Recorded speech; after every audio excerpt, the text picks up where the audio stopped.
Moving on, question number 5 here is coming from Maria. Hi there, Maria. Maria says, we are first-time buyers and we found a property we like and about to make an offer. If it's accepted, are we then tied into a contract to buy? Also, who is responsible for hiring the solicitor? Is it ourselves or the estate agent? At what stage does the solicitor need to be appointed? If it is left to us to find a solicitor, where is the best place to find one? Should we look online or go to a local one? Any advice would be appreciated. All right, well, thank you for the questions there, Maria. One or two that you've got shoehorned in there, but let's just start with a couple of points that I want to make clear at the start. I'm presuming that you're buying here in England and Wales and not Scotland, because the system in Scotland is very different. And if you are buying in Scotland, I would talk to the agents up there and get them to explain the exact process to you, because it is very different to buying in England or Wales. And I'm not going to attempt to explain it to you over the webinar, but go and talk to an agent there, because they'll give it to you in greater detail. I'm also going to assume that you're not buying via auction, and you're also not buying via what's known as the modern method of auction, which is not something I would recommend. I have an aversion to that as a purchasing proposition. I don't think it's stacked in the buyer's favour to be buying that way. Personally, I also don't think it's stacked in the seller's favour either, but those are just my personal biases. So I would, to answer all your questions, when you're buying in England and Wales and you make an offer, that offer is it would be very unusual if it was legally binding. In fact, so you're not tied into any contract to buy the property until such time as you've reached what's known as an exchange of contracts. And that is something that happens after your solicitor and the seller's solicitor has gone through all of the legal paperwork, and they've got the searches on the property, and you've had the opportunity to get the property surveyed and all the rest of it, until you're happy that what you're buying is what you think you're buying. And then the solicitors will do what's called the legal exchange of contracts. And it's at that point when you're legally tied into actually buying the property. Okay, so to answer your question, you are responsible for hiring the solicitor, and it may well be that you can get some recommendations from the local estate agent that you're buying through, and they would usually be appointed on or at the time of you making the offer that's accepted, and it's at the point before the solicitor will issue what's known as the memorandum of agreed sale. Okay, so the memorandum of agreed sale basically confirms the terms that have been agreed between you as the proposed buyer and the seller of the property. Okay, and it basically outlines the name and address of both the buyer and the seller, who the solicitors are that are acting for them, the price that's been agreed, any terms to that price, such as, you know, you've agreed that you're going to complete the purchase by the 31st of January, for example, and whether or not carpets and curtains are included, or whether there's a hot tub in the garden or garden furniture that you're going to buy as part of the deal, that would also be included within the memorandum of agreed sale. And that is issued by the estate agents on behalf of the seller. And that basically just goes out to all four parties so that everybody knows what's been agreed. Okay. But obviously, in order to issue that memorandum, the estate agent will need details of your solicitor that is acting for you in terms of the actual sale. Okay. So if you're looking to find a good solicitor, by all means, you can look online. I'm going to say to you, as a cautionary measure, as I say to everybody who's looking to buy properties at the moment, the worst thing you can do is to buy cheap. When it comes to employing a solicitor, frankly, I say there's a saying, an age-old saying, which is buy cheap, buy twice. When it comes to using a cheap solicitor, you're paying twice, as in once from your pocket and twice with your sanity. Okay, because as some of the other questions were asked earlier on in the webinar today, you'll realise that people are hitting a lot of these hurdles with communication with different solicitors. That largely comes down to the issue of solicitors undercharging for their services. Okay, so it's worthwhile setting yourself a budget of around £1,200 to £1,500 for your conveyance. Okay, that's the sort of thing that you should expect to be paying by working with your solicitor.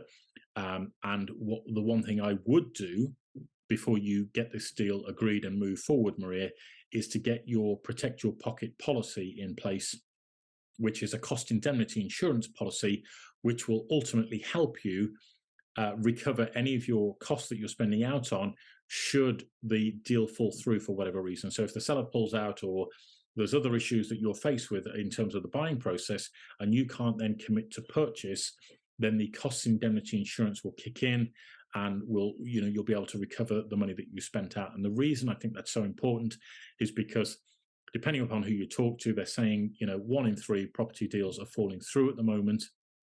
And that's a huge risk if you're faced with costs of up to £2,000 to £3,000 because your sale falls through or your purchase falls through. That's too much of a risk for me to take, if I'm honest. So for less than 150 quid, you can get an indemnity policy in place, and that will underwrite your financial interests so that, God forbid, the deal falls through. You're then protected, and you can sort yourself out as far as that policy is concerned and recoup your costs. Okay, so let me just check to see that I've answered all of those questions for you. The last question is, should you go online or go for a local one?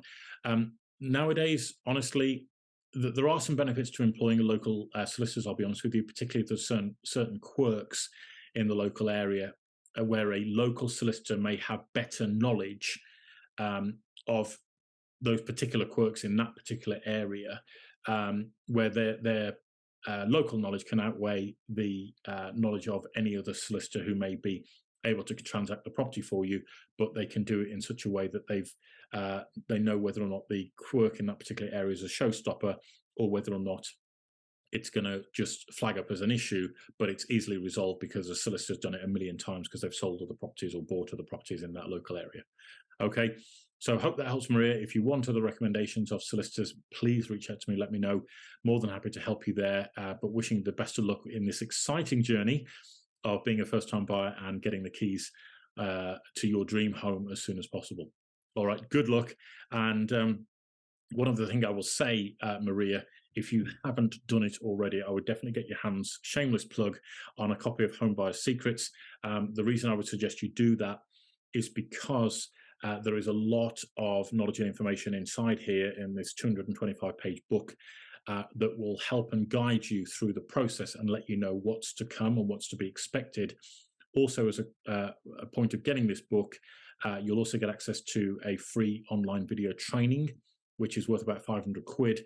And that will guide you through a lot more of the concepts that are contained within this book in greater detail than I can without making this about 1,000 pages long. All right. So grab yourself a copy of that. Just go to homebuyerssecrets.co.uk and you can pick up a copy of that book. It is on sale at the moment because it's our launch offering of that particular book and that video training. So it'll guide you through the process in a lot more detail. It'll save you picking up the phone every 5 minutes to speak to the estate agent or the solicitor, because you'll just get a much more rounded understanding of what's actually involved in the process and all of the pitfalls that you need to be aware of. Okay, so good luck with that one, Maria, and let us know if we can help you out at all. So guys and girls, thank you for all of your amazing questions. Really appreciate you sending them through. As always, if you've got any questions, concerns, comments, feedback, please feed them through to us. The email address is happytohelp@wiggywam.co.uk. That's happytohelp@wiggywam.co.uk. You can also view past webinars and individual questions from past webinars on our website. If you go to wiggywam.co.uk, that's wiggywam.co.uk, and click on the broadcasts section at the top of the menu bar there, you'll get access to all of the previous editions of these webinars that we've done if you're finding them useful and helpful, or if you've got any feedback at all.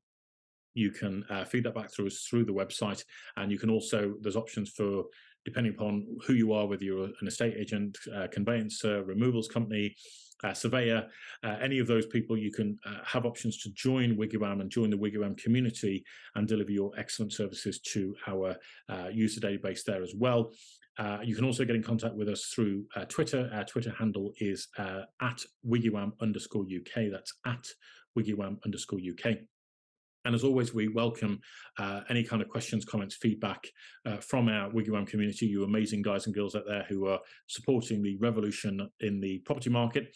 And as always, if you would be so kind as to share this with your friends and family. If you want to invite them to a future webinar in the future, we'd love to see you here live, or by all means, you can share this information with them if they're thinking about moving house. As you know, let them know that we're here as a resource that they can tap into and plug into with any of the questions or concerns that they may have. All right. And don't forget, with Christmas just around the corner, get yourself a copy of Home Buyer's Secrets, or pass this on to anybody who you know is looking to move home over the course of the next 12 to 18 months. It's an invaluable resource. Even if I do say so myself, I put my heart and soul into this book, and I firmly believe it's there as a guide to really help and support anybody who's looking to move, to help you negotiate a great deal on your next home, to help protect your interests in terms of things going wrong, and they always do when it comes to buying or selling property. Your entire journey is mapped out within this book, and it's really going to help you. So as I say, homebuyerssecrets.co.uk is the website where you can grab a copy of that book, also get access to the online training course as a point of value for getting that book as well. So thanks ever so much indeed for joining us here, guys. I look forward to seeing you on a future webinar very, very soon indeed. And I'm going to say good night and God bless you all, and look forward to seeing you again soon. All right, you take care. Bye-bye.